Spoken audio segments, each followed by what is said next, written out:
할렐루야. 오늘 저희들 창세기 26장 1절에서 22절 말씀으로 창세기 강의 32번째 시간 함께 은혜를 나누도록 하겠습니다.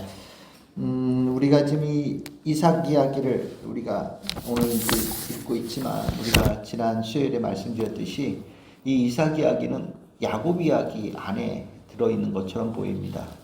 그래서 이삭의 이야기를 이삭만 따로 띄어서 그 안에서 의미를 찾는 것도 물론 의미가 있겠지만 이 이삭 이야기를 야곱과 연계시켜서 야곱과 에서와 연계시켜서 이해하는 것도 저는 개인적으로는 의미가 있다라고 저는 생각을 합니다. 우리가 이 아브라함이 이삭을 낳고 난 이후에 아브라함의 인생은 굉장히 좀 평안했죠. 별일 없었습니다. 근데 그 이삭을 갖기 전에 실은 아브라함은 여러 가지 일들을 겪었죠. 그 중에 이제 아내에 관한 문제들이 두 번이나 이제 아내에 관한 문제가 있었고 그것으로 인해서 어려움을 겪었던 일들을 우리는 알고 있습니다. 그런데 이삭은 몰랐죠. 흉년이 들었을 때 아버지가 어떻게 힘들어했고 또 엄마 되는 사라에 대한 문제가 어떤 일이 있었는지 잘 몰랐던 것 같습니다. 실은 이 우리가 믿음이 대를 이어서 간다라는 거 참 중요한 문제인데 또 생각보다 그렇게 쉽지만은 않은 것 같아요. 믿음 참 좋은 부모 밑에서 믿음이 좋은 자녀들이 나오는 것 참 복되고 또 어찌 보면 당연한 것 같은데 우리 인간의 품성 중에 조금 안 좋은 품성이 있는 것 중에 하나가 뭐냐면 안 살아봤던 삶에 대한 동경이 있습니다. 그래서 부모님이 교회 열심히 다니고 신앙생활 열심히 하면서 살아가는 모습을 보고 나면 자녀들 중에 그 모습을 내가 잘 따라가야지 라는 생각을 가지면 참 좋겠지만 또 많은 경우에는 신앙 없이 살아가는 것에 대한 그런 마음을 좀 가지고 있는 경우들이 있어요. 그래서 거기에 지 멋대로 막 돌아다니죠. 뭐 예를 들어서 우리 예수님께서 하신 비유 중에 그 유명한 탕자의 비유 있잖아요. 아버지 얼마나 성품이 좋습니까? 근데 이 탕자는 아버지한테 먼저 유산을 내놓으라고 얘기를 하죠. 아버지 죽으라고 우리말로는 제사 지낸다라고 얘기할 정도로 굉장히 기분 나쁜 말인데 아버지한테는 그 재산을 먼저 주고 또 아버지를 멀리 떠나서 아버지처럼 안 살겠다고 열심히 살았는데 나중에 보니까 아주 처참하고 비참하게 살죠. 실은 탕자가 나중에 돌아왔으니까 그 얘기가 의미가 있지 만약에 안 돌아오고 그냥 끝까지 고생하면서도 이빨 꽉 깨물고 살았다 그러면 별로 그렇게 썩 마음에 흡족하지 않았을 거예요. 근데 어쨌든 중요한 거는 대를 이어서 신앙생활 한다는 게 참 어려운 이야기입니다. 인간이 가지고 있는 이 본성, 자식들이 막 온 동네 튀어다니고 제멋대로 막 움직일 때 이것을 누가 잡아줄 수 있느냐에 관한 문제가 이제 우리는 나오게 되죠. 우리가 지난 시간에 장자권에 대해서 에서와 이삭이 서로 이야기 나누고 거래했던 이야기를 우리 살펴봤었습니다. 장자권이 뭐냐? 가장이죠. 가장의 권한을 얘기하는 겁니다. 근데 참 웃기게도 가장이 될 만한 사람에서는 가장의 그 권리를 좀 가볍게 여겼고 가장이 될 만한 별로 능력이 없는 야곱은 또 그것을 잘못된 욕심처럼 해서 좀 부적절한 방법으로 얻으려고 하는 팥죽 한 그릇에 장자권을 내가 얻을 수 있다라고 생각하는 것도 조금 이상한 거죠. 그걸 살 수 있다고 생각하는 것도. 그러니까 한마디로 얘기하면 둘 다 장자 되는데 좀 문제가 있는 두 아들인 거예요. 여기 이 장자 실은 이제 장자의 권한은 실은 부모에게서 중요한 배움을 배우면서 이제 그 대를 이어가는 건데 저는 이 장자라는 단어를 이렇게 읽으면서 저 이 표현 참 좋아하고 여러분들 한번 들어보셨을 거예요. 믿음의 가장이란 얘기. 믿음의 가장에 관한 생각을 갖게 됐어요. 우리가 가장 보통 우리 옛날에 호적 있고 요즘 호적 없으니까 그래도 보통 집에 가장 그러면 보통 남자가 하죠. 아버지 역할을 하는 남편 역할을 하는 사람이 가장이라고 얘기를 하죠. 하지만 믿음에 관한 부분은 좀 달라요. 믿음의 가장은 꼭 남자가 아닐 수 있습니다. 먼저 믿은 사람, 온 가족을 위해서 기도하는 사람, 구원을 간절히 소망하는 사람, 믿음이 없는 가족들을 믿음으로 이끌어가는 사람이 믿음의 가장이죠. 그래서 저는 개인적으로는 각 가정에 오늘 이 자리에 있는 분들은 전부 다 믿음의 가장들이신 겁니다. 믿음의 가장의 역할이 굉장히 중요하고 믿음의 가장이 해야 될 일에 감당해야 될 몫도 굉장히 크다라고 생각하는 사람이에요. 믿음의 가장 쉽지 않은 겁니다. 나도 놀고 싶고 나도 때로는 좀 느슨하게 살고 싶은 생각도 있고 나도 때로는 어디 좀 가서 몇 달 동안 있고 싶을 때도 있고 이런 생각들 모든 사람들이 다 갖잖아요. 근데 믿음의 가장들은 온 가족의 구원, 믿음을 위해서 책임감을 가지고 끝까지 성실하게 꾸준하게 나아가는 힘을 가져야 되는 겁니다. 우리 집사님이랑 양육하다 보니까 그 얘기를 하시더라고요. 목사님, 제일 어려운 게 꾸준히 하는 거예요. 제일 어려운 게 성실하게 하는 거예요. 맞아요. 제일 어렵죠. 늘 얘기하죠. 저도 아마 여러분들 아실 거예요. 꾸준하게 뭔가를 한다라는 거, 그거 굉장히 중요한 겁니다. 잘하는 건 둘째 치고요. 꾸준하게 그 자리에서 계속 있다라고 하는 건 이건 굉장히 중요한 의미를 가지고 있어요. 우리가 먼저 믿은 사람들이, 그 믿음의 가장들이 그 역할을 제대로 해낼 때 천방지축으로 막 뛰어다니고 흔들리고 제멋대로 살기를 원하는 그런 가족들을 끝까지 잘 붙잡아서 구원에 이르도록 돕는 역할, 이끌어가는 역할을 하는 거예요. 그 과정을 어떻게 감당하냐? 꾹 눌러앉아서 성실하게 한결같이 해야 되는 그 힘이 필요한 거죠. 오늘 지금 에서와 야곱은 좀 더 가장이 될 만한 모습이 부족해요. 그래서 그런지 이들에게 가장의 모습이 어떠해야 되는지를 산교육을 하나님께서 시키십니다. 그게 바로 이삭에 일어난 오늘의 이야기가 아닌가라는 생각이 들어요. 이삭, 아버지 아브라함이 힘든 과정을 제대로 보지 못했기 때문에 그 역시 그냥 보통 사람들처럼 어려울 때 같이 힘들고 또 기근에 자기의 힘으로 삶 방도를 찾는 그런 모습을 똑같이 보여주는 사람입니다. 이삭은 실은 여기에 우리가 오늘 이 이야기만 보면 에서나 야곱 그리고 이삭 별로 그렇게 좀 많이 다르지 않은 모습처럼 등장을 하는 거예요. 그런데 오늘 이 이야기를 보시면 하나님께서 이삭을 교육을 시키셔요. 그리고 그를 가장의, 믿음의 가장의 역할을 어떤 것인지를 가르쳐 주시는 거죠. 그리고 만들어 가시는 거예요. 왜 만들어 가실까요? 에서와 야곱에게 믿음의 가장, 장자권을 갖는다는 게 어떤 의미인지를 가르쳐주는 중요한 본보기로 이 사건이 저는 나온다라고 생각을 해요. 장자권의 이야기 다음에 나오는 사건이기에 이 사건은 장자권 안에서 해석을 하면 좀 더 좋겠다라는 생각을 갖습니다. 여러분들 1절에 보시면 중년이 들었어요. 그래서 이삭이 그랄로 가서 블레셋 왕 아비멜렉에게 이르렀습니다. 아마 이 남쪽이지만 더 아래쪽으로 쭉 내려가려고 생각을 했던 것 같아요. 원래 목적지는 어디냐? 2절에 뭐라고 나와 있습니까? 애굽으로 가는 게 목적이었던 것 같습니다. 그러니까 이게 그랄, 여기 애굽, 전부 다 아브라함이 다 갔던 데죠. 그죠? 한 번은 애굽까지 가고, 한 번은 그랄 땅에 가고. 그러니까 실은 그 루트를 똑같이 쫓아서 내려가고 있는 거예요. 실은 하나님께서 아브라함에게는 정말 분명히 가르쳐 주셨죠. 믿음의 가장은 절대 이 땅 떠나면 안 된다. 하나님께서 축복하신 이 땅을 절대로 벗어나면 안 된다. 이 땅이 있다라는 것이 네가 믿음의 가장의 역할이다 라고 가르쳐 주신 거예요. 그래서 아브라함은 정말 말도 안 되는 조건이지만 실은 며느리감 구할 때 이삭은 떠날 수 없어. 얘는 죽을 때까지 이 땅에 있어야 되는 존재야. 나의 뒤를 이어서 절대로 이 땅을 떠나지 않고 살아야 될 존재야. 그러니까 종보고 가서 며느리 하나님께서 점 찍어 놓은 며느리 데리고 와 라고 얘기를 했잖아요.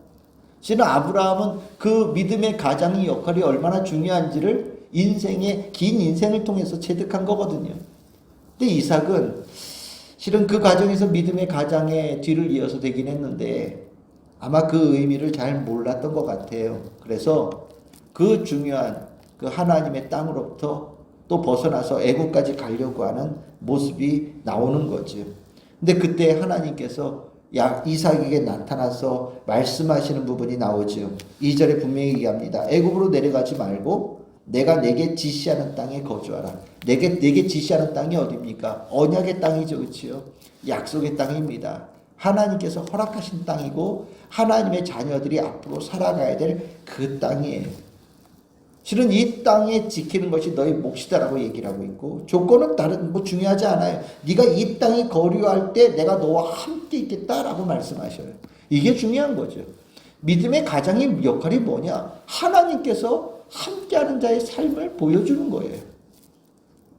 하나님께서 약속하신 그 땅에 꿋하게 엉덩이 딱 붙이고 앉아서 하나님과 동행하고 하나님 말씀 읽고 하나님 말씀대로 행하면서 하나님의 축복을 누리는 모습을 자녀들에게 보여주는 거예요. 가족들에게 보여주는 거예요. 이게 믿음의 가장의 역할이에요.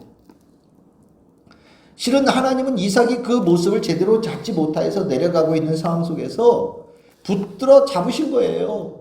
넌 믿음의 가장이 되어야 돼. 너 지금 이 모습에서 애굽으로 내려가면 너 잘못된 것을 자녀들에게 가르쳐 주는 것밖에 안 되는 거야. 믿음의 가장은 이 땅에 있어야 되고 이 땅에 있을 때 내가 너와 함께 하는 것이고 내가 그래야 너에게 축복하는 거야. 아브라함에게 준 약속, 아브라함이 이 땅에 있었기 때문에 얻었던 축복이야. 내가 너의 아버지 아브라함에게 주었던 축복을 내가 너에게 모든 것을 줄 텐데 그 조건은 네가 이 땅에 살면서 내 율례와 법도와 규례를 다 지키는 거야 라고 말씀하시는 거예요. 이게 굉장히 중요한 겁니다.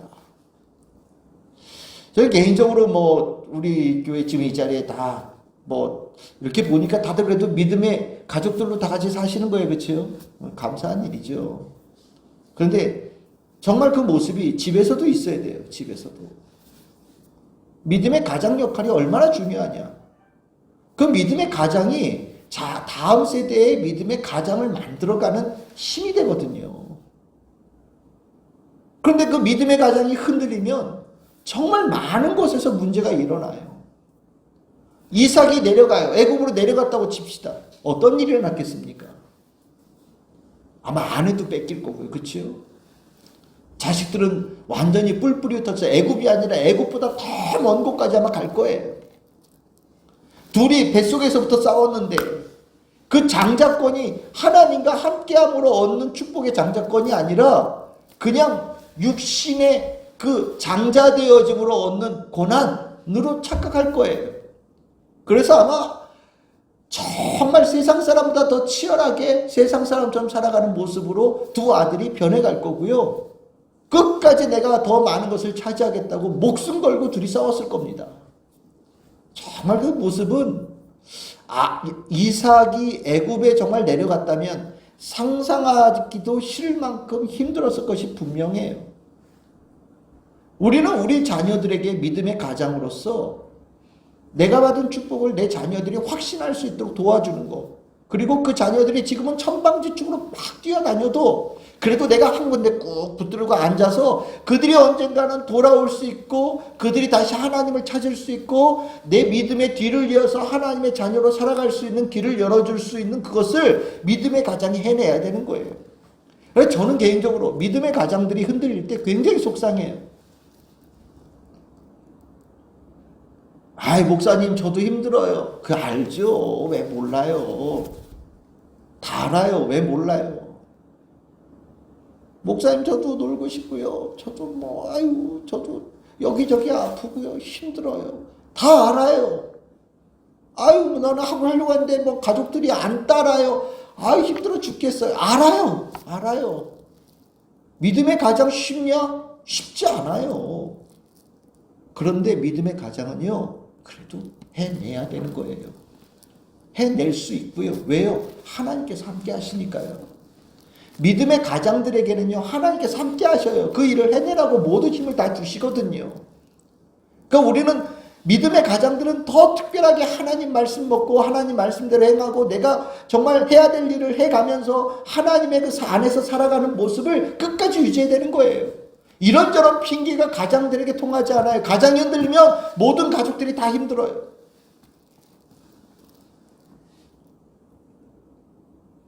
이삭은 실은 그 중차대한 책임을 지은 거예요. 그런데 이삭이 아쉬운 점이 있었죠. 그러면 잽싸게 다시 돌아가면 되는 거예요. 헤브론 땅으로 돌아가면 되는 거예요. 원래 있었던 아브라함이 하나님께 축복을 받았던 그 땅으로 돌아가면 되는데, 아니 애굽으로 가려다가 그랄 땅에서 하나님께 잡았더니 도로 돌아가지 않고 어떻게 됩니까? 그랄 땅에 계속해서 머물러 있어요. 여기 성경에 보면 오래 거주했다. 8절에 이렇게 나옵니다. 오래 거주했다. 참 이삭이 그러니까 이걸 뭐라고 그러냐? 중간지대라고 그러죠. 순종도 아니고 불순종도 아니고 중간쯤 있는 거예요. 이 중간이 실은 훈련의 과정이죠. 하나님 말씀 듣고 순종해서 원래 왔던 땅으로 돌아가면 하나님께서 그에게 마음껏 축복하시는 모습이 나올 거예요. 그런데 불순종해서 애굽 땅도 가지 않고 돌아가지 않고 그 자리에서 이렇게 꾹 있으니까 하나님은요, 이 땅에서 하나님 말씀에 온전하게 순종하지 않을 때 어떤 훈련을 겪어야 되는지를 그에게 체험시키는 거죠.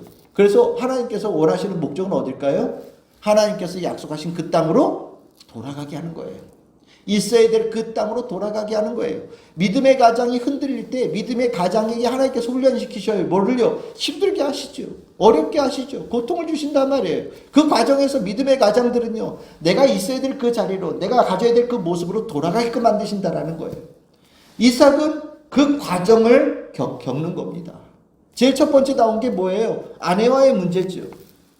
여러분들 성경 전체에서 리브가처럼 정말 대단히 시집온 여자가 없어요. 정말 대표적인 여자예요. 이렇게 결혼 얘기 길게 나온 사람 보셨습니까? 없어요. 정말 이삭이 40살 때까지 결혼 못했고요. 결혼한 거 솔직하게 얘기하면 기적 같아요. 거기서 그런 여자를 만날 거라는 것을 어떻게 그걸 상상이나 할 수 있을까요? 엘리에셀이 엄청나게 조건을 붙여가지고 그 이삭의 아내감을 찾는데 그게 과연 가능한 이야기일까요? 아마 우리 같았으면 아이고 이삭은 노총각으로 죽겠네. 아마 그 생각이 더 먼저 들지도 몰라요. 그런데 정말 얼굴도 안 보고 얘기만 듣고 그 다음날 바로 쫓아서 온 여자가 리브가잖아요. 정말 기적적으로 결혼한 거거든요. 또 둘이 싫으면 어쩔 뻔했어요. 근데 또 만나자마자 보니까 너무 좋대. 잘 살았다. 정말 결혼 기적같이 한 사람이거든요. 근데 중간지대에 이렇게 있으니까 어떤 문제가 생깁니까? 부부간에 문제가 생겨요. 어렵게 이루어진 결혼이 깨질 위기에 가는 거예요. 그렇죠. 이삭이 이제까지 한 일이 뭐 있는데? 결혼한 거밖에 없잖아요. 결혼해서 애 둘 낳았다라는 거밖에 없잖아요. 근데 그것이 송두리째 무너질 가능성이 있는 거예요. 심각한 위기죠. 중간지대에 있더니요, 하나님께서 그에게 주신 축복이 송두리째 무너지는 위기를 경험시킨 거예요. 하나님께서는 그 상황 속에서 이삭이 그 땅에 머무는 것이 옳지 않다라는 것을 가르쳐 주시는 겁니다. 실은 하나님은 보이지 않는 손으로 이삭의 삶을 뒤에서 만지기 시작하시죠. 물론 그랄 땅에서 복을 받았어요. 하나님께서 그에게 축복해 주셨어요. 근데 이 축복이 평화를 누리는 축복이 되지는 못해요. 왜요? 거기 뭐라고 얘기합니까? 12절 13절에 보시면 그의 농사를 져서 100배나 얻었고 복을 주셨고 창대하고 왕성하고 거부가 되었는데 14절에 뭐라고 나옵니까? 시기한다라고 얘기를 해요. 여러분들 거부가 되고 뭐 능력 있고 권세를 가지면 실은 평안해야죠. 모든 사람들이 나한테 와서 잘 보이려고 애를 쓰고 나는 거기서 평안하게 살고 떵떵거리고 사는 모습이 되어져야 되죠. 그런데 축복은 받았는데 그 축복이 화평하지 않아요. 뭔가 불안하고 뭔가 갈등이 생기고 뭔가 아픔이 생기는 거예요. 왜요? 여기가 하나님께서 원하시는 땅이 아니기 때문이죠. 실은 이 가운데서 이삭은 느껴야 되는데 느끼질 못해요.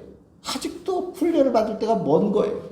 그러니까 어떻게 되느냐? 이제는 공식적으로 아비멜렉이 떠나라고 얘기를 합니다. 15절 보십시오. 그 아버지 아브라함 때 그 아버지의 종들이 판 모든 우물을 막고 흙으로 메웠더라. 여러분들 기억나시죠? 아브라함이 그랄랑 아비멜렉하고 계약을 맺었잖아요. 그치요? 이 우물들은 내 거다. 공식적으로 인증받았던 거예요. 그런데 어떻게 했냐? 흙으로 메꿔버려요. 그러면 아브라함의 것이라고 할 만한 게 아무것도 없어요. 이삭의 것도 없어지는 거예요. 그 땅에 살 만한 이유가 아무것도 없는 거예요. 요즘으로 얘기하면 재산 몰수예요. 재산 몰수. 우리도 안 쓸 거야. 너 나가. 이 동네에 아브라함이란 이름, 이삭이란 이름으로 들어있는 재산 하나도 없으니 나가! 이 얘기거든요.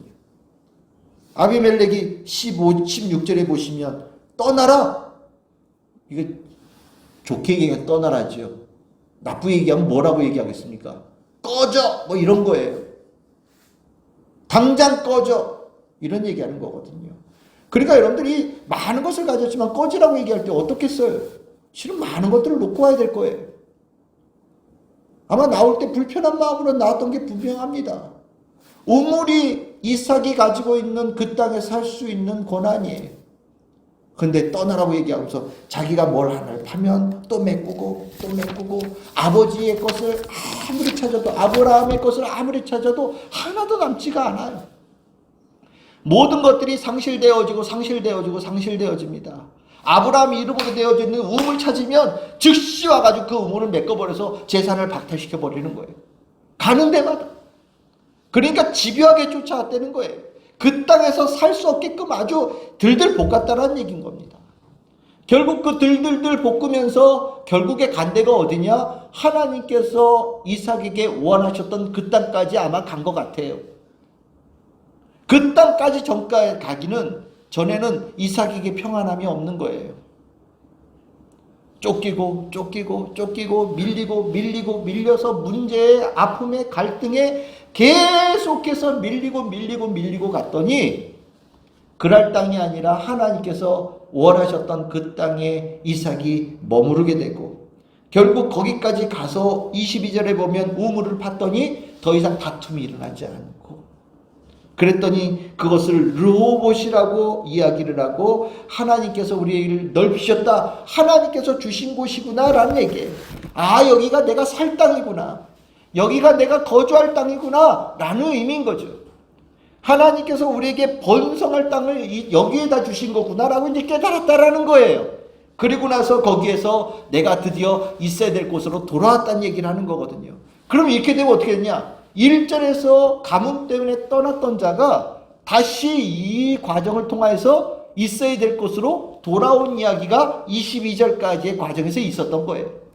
그 과정에 즉시 돌아왔으면 괜찮을 사람인데 중간쯤에서 갈까 말까 망설였더니 하나님께서 그를 엉덩이를 자꾸 꼬집고 찔러서 하나님께서 원하셨던 곳으로 이끌어 가셨더라. 왜요? 그가 믿음의 가장이 되어야 되기 때문에. 그가 믿음의 가장이 되어져서 두 아들에게 믿음의 가장의 모습을 가르쳐 줬어야 됐기 때문에. 하나님의 축복이 대를 이어서 갈 수 있는 하나님 제대로 믿는 자의 모습, 하나님의 축복받는 자의 모습이 어떤 것인지를 이삭을 통하여서 두 아들에게 하나님께서 보여주기를 원하셨기 때문에 하나님께서 믿음의 가장을 그 땅으로 도로 돌려보내셨다는 거죠. 저는 이 모습에서 저는 분명히 에서와 야곱, 특별히 야곱이 이 과정에서 분명히 중요한 것을 깨달았을 거라고 저는 생각을 합니다. 왜냐? 야곱이 집을 떠나죠. 그렇죠? 먼 곳으로 돌아갔어요. 그런데 야곱의 꿈이 뭡니까? 그 땅으로 하나님의 축복의 땅으로 돌아오는 거예요. 왜요? 장자권을 자기가 얻었잖아요. 장자는요, 그 땅에 살아야 되는 거예요. 하나님과 동행하면서 살아야 되고요. 하나님과 함께하는 자로 살아야 되는 거예요. 어릴 때 시절은 망나니 같고요. 욕심꾸러기 같고 맨날 싸우고요. 형제 간에 치열한 다툼이 있는 모습이었지만 아버지 이삭의 삶을 통하여서 그래, 진짜 축복의 삶은 하나님께서 함께해야 축복의 삶이 되는 거구나 라는 걸 깨달은 거죠. 하나님께서 원하시는 곳에 있지 아니하면 아무리 많은 축복을 받아서 그것이 갈등밖에 되지 않는구나라는 것도 깨달은 거죠. 또 다른 말로 표현하면 이삭이 대단한 부자인 줄 알았더니 하나님께서 주신 은혜가 아니면 아무것도 아니라는 것도 깨달은 거죠. 믿음의 가장은 그런 거예요. 그래서 믿음의 유산을 남기는 거예요. 하나님께서 원하시는 삶을 살아가는 것이 축복이라는 것을 분명하게 후손들에게 가르쳐주는 역할을 하는 거예요. 그 역할을 하라고 믿음의 가장을 세우신 거고요. 그 역할을 제대로 하는 믿음의 가장들은 하나님께 주신 축복을 풍성하게 누리지만 그 역할을 제대로 하지 못할 때는 하나님께서 이렇게 훈련을 시키시고 아픔을 만드시고 여러 가지의 과일들을 통하여서 하나님께서 원하시는 모습으로 만들어가는 과정을 갖는다는 것을 우리에게 보여주는 거죠. 여러분들 어떠십니까? 여러분들 믿음의 가장이죠. 우리는 책임이 있어요. 내 성격, 내 재능 다 갖다 내버려도 괜찮아요. 믿음의 가장들은요, 하나님의 은혜로 사는 사람들입니다. 하나님께 주신 축복으로 사는 사람들이에요.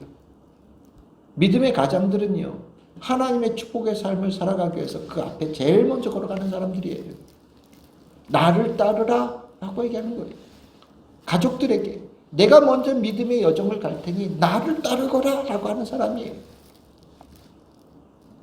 우리가 신앙생활을 하면서 그 책임감을 가지고 있으면 크리스찬들은 멋진 크리스찬들이 됩니다. 책임감을 가지고 사는 거죠. 믿음의 가장으로서. 근데 간혹 우리가 믿음의 가장이긴 한데 내가 믿음의 그 중요한 가장의 역할을 하고 있다는 것을 머릿속에서 새까맣게 잊어버릴 때가 있어요. 그리고 나면 정말 엉뚱한 짓 하고 삽니다. 부끄러운 모습인데 또 부끄러운 줄 모르고 그것으로 해서 온 가족이 아프겠다는 것을 알면서도 그것이 나로 인하여서 일어난 일이라는 것을 알지 못하고 살아가요. 이건 부끄러운 거예요. 우리는요, 책임감을 가지고 있어요. 여러분들이 그런 사람들이에요. 그러니까 여러분들 절대로 여러분들 신앙 흔들리면 안 돼요. 아파도 끝까지 신앙 지키십시오. 바빠도 끝까지 신앙 지키십시오. 믿음의 가장이 한번 이렇게 그 정도를 벗어나서 한 발짝 이렇게 바깥에 내딛잖아요. 뒤에 쫓아오던 가족들이 이렇게 쳐다봅니다. 그래도 되나 봐. 아버지는 한 발짝 벗어났는데 뒤에 따라오는 아들들은 한 10발짝 벗어나는 거예요. 믿음의 가장들은 넘어지면 안 돼요. 믿음의 가장들은요, 힘들더라도 중단하면 안 됩니다. 게으르면 안 되고요. 믿음의 가장들은 주님께 주시는 그 땅에서 주님과 동행하는 삶을 끝까지 살아내야 돼요. 왜요? 우리 다음 세대가 하나님께서 주신 축복의 삶을 이어가는 것이 믿음의 가장의 중요한 역할이기 때문입니다. 저는 우리 교회 모든 성도들이 그렇게 믿음의 가장들 역할들을 잘 해내서 온 가족을 구원으로 이끌어가는 능력의 성도들 다 되기를 소망합니다. 그리고 그 역할을 힘들더라도 잘 묵묵하게 꾸준하게 해내는 여러분들의 모습을 보시면서 하나님께서 한없는 축복을 부어주시는 축복의 성도들 다 되기를 소망합니다. 힘들고 어려워도 다시 정신 바짝 차리고 우리 성도들 한 사람 한 사람 믿음의 가장들이 제대로 일어날 수 있도록 여러분들 오늘 기도해 주시기를 바랍니다. 그리고 믿음의 가장이 제대로 섰을 때 그 가정에 하나님께 주시는 은혜로운 모습이 얼마나 귀한지를 우리 모든 성도들이 체험하고 하나님께 영광을 돌리는 우리 교회의 가정들 되기를 소망합니다. 우리 안수 집사님들 더 힘내시기를 바라고 우리 권사님들 더 힘내시기를 바라고 아직 가족의 구원이 온전하게 이루어지지 않은 가정이 있다면 여러분들 한 사람 한 사람이 끝까지 그 일을 해내는 과정을 통해서 믿음이 다음 세대에 잘 연결되어지는 은혜가 분명히 이루어짐을 믿습니다. 오늘 우리 기도하시면서 여러분들 우리 교회 가족들 중에 아직 가족들이 교회 다니지 않고 있는 그런 성도님들 가정이 있지요. 그 가정에 믿음을 이끌고 가고 있는 여러분들 믿음의 가장이 여러분들 머릿속에 떠오르실 거예요. 여러분들 오늘 특별히 그 분들을 위해서 기도해 주시기를 바랍니다. 잘 감당할 수 있도록 기도해 주시기를 바라요. 믿음이 연약한 성도들을 가족들을 주렁주렁 매달고 끌고 가는 분들도 계셔요. 그거 쉽지 않아요. 그것도요. 그분들을 위해서 기도해 주시기 바랍니다. 그리고 힘들어하고 어려워하고 있는 믿음의 가정들 다시 힘내라고 여러분들 다 같이 뜨겁게 기도해 주시기를 바랍니다. 오늘 기도에 주님께서 믿음의 가정들 한 사람 한 사람을 귀하게 다시 세워주시는 축복이 일어남을 믿습니다.